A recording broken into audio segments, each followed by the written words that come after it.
সেই ব্লকত সমষ্টিত বোৰ্ড এখন আছে তাত চেয়াৰমেনজনে ভাগ কৰিব চেয়াৰমেনে অথৰিটি মেইন সেই চেয়াৰমেনজন কোন গম পায় নাই আমুক আকৌ সুৰেশ ফুকন চেয়াৰমেন এমএলএ মই এতিয়া মই একে দিম নিটুকে দিম দুই নিটু আছে ইয়াতে এহেঁতি পাব বা কাউন্সিলাৰ পাব হয় নহয় এইটোৱে কথা চিধাকে কৈছো মই কোনোবা এজনে এই যদি নিজকে বেলেগ এজন জিকে কেলে দিম চিধা কথা কৈছো কেলে দিম কাৰণ সিহঁতৰ দুজনী যদি বা কোনো এজনী জিকে মই কৈছো আৰু যদি কোনোবা ভোট দিয়ে তাই ওচৰলৈ গ'লে মানে কি হ'ব এই পাই আমুকি মোক ভোট লাগিছিলে পাই তাই এটাই উত্তৰ নোৱাৰো বুলি ক'ব অৰুণোদয় দিয়ক কওক নোৱাৰো বুলি ক'ব ৰেচন কাৰ্ডখন দেখক নোৱাৰো বুলি ক'ব কেলে নোৱাৰো বুলি ক'ব কাৰণ সিহঁতৰ বিধায়কো নাই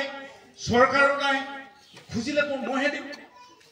এই দিলে ভাল হ'ব এইবোৰ খুজিব আকৌ আগতে 1,30,000 আছিলে 1.5 লাখ আছিলে তো এতিয়া আপোনালোকৰ যি নতুনকে জিৰ' টেক হ'ল 3 লাখৰ পৰা 3.5 লাখ পাব কওক ইমান লাহেকে পালে কেনেকে হ'ব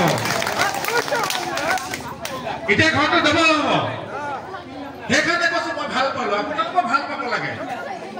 বেয়া পাব নালাগে এতিয়া আগতে যদি ঘৰ নাই পোৱা বোলে মোক গালি দিছিলে নহয় এতিয়া আকৌ ঘূৰাই লব